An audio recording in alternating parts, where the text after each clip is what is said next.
జాకీర్ హుస్సేన్ గారు తబలా. ఇక్కడ ఇంగ్లీష్లో ఉంటుంది, బట్ మనకి తెలుగులో ఇంగ్లీష్లో సేమ్ ఉంటుంది. తబలా వాయిద్యకారుడు ఎవరు అంటే జాకీర్ హుస్సేన్. ఇతని గురించి 100% క్వశ్చన్ రావడానికి ఛాన్స్ ఉంది, ఎందుకంటే ఇతను మనకి రీసెంట్గా చనిపోవడం జరిగింది. సో ఎవరు? తబలా వాయిద్యకారుడు జాకీర్ హుస్సేన్ ఇతని పేరు.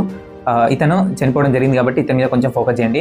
ఇతనికి ఏంటంటే 4 మనకి గ్రామీ అవార్డ్స్ కూడా రావడం జరిగింది.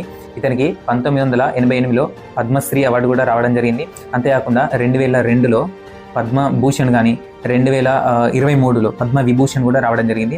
ఇది గుర్తుపెట్టుకోండి, 2023లో పద్మవిభూషణ్ కూడా రావడం జరిగింది. ఇంకా ఏంటంటే ఈ అల్లరక ఖాన్ ఎవరంటే ఇతను కూడా తబలలో ఫేమసే, కానీ ఇతనికంటే ఫేమస్ మనకి జాకీర్ హుస్సేన్ అనమాట.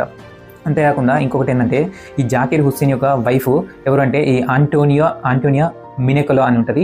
ఈమె ఈ కథక్ యొక్క నృత్యకారిణి అనమాట, అవునా? సో అదొకటి గుర్తుపెట్టుకోండి. అంతేకాకుండా ఈ జాకీర్ హుస్సేన్ యొక్క ఫ్రెండ్ ఎవరు అంటే రాకేష్ చౌరాసియా, పేరునే ఉంటారు ఆల్రెడీ ప్రీవియస్లో. రాకేష్ ఈ చౌరాసియా ఇతను దేంట్లో ఫేమస్ అంటే ఇతను మనకి వేణుగాన విద్వాంసుడు రాకేష్ మనకి చౌరాసియా. Very important. ఇందులో మెయిన్గా మీరు గుర్తుపెట్టుకోవాల్సింది ఏంటంటే ఇది జాకీర్ హుస్సేన్ అనే వ్యక్తి తబలా వాయిద్యకారుడు. ఇతను మనకి ఎప్పుడు ఐ థింక్ డిసెంబర్లోనే కన్ఫర్మ్ డేట్, డిసెంబర్లో చనిపోవడం జరిగింది 2024లో. ఇతను దేంట్లో ఫేమస్ అంటే తబలా వాయిద్యకారుడు. అసలు ఇంకో క్వశ్చన్ ఏంటంటే ఈ తబలను తయారు చేసింది హరిదాస్. ఇది కూడా గుర్తుపెట్టుకోవడానికి రైటింగ్ చేయండి, వెరీ ఇంపార్టెంట్.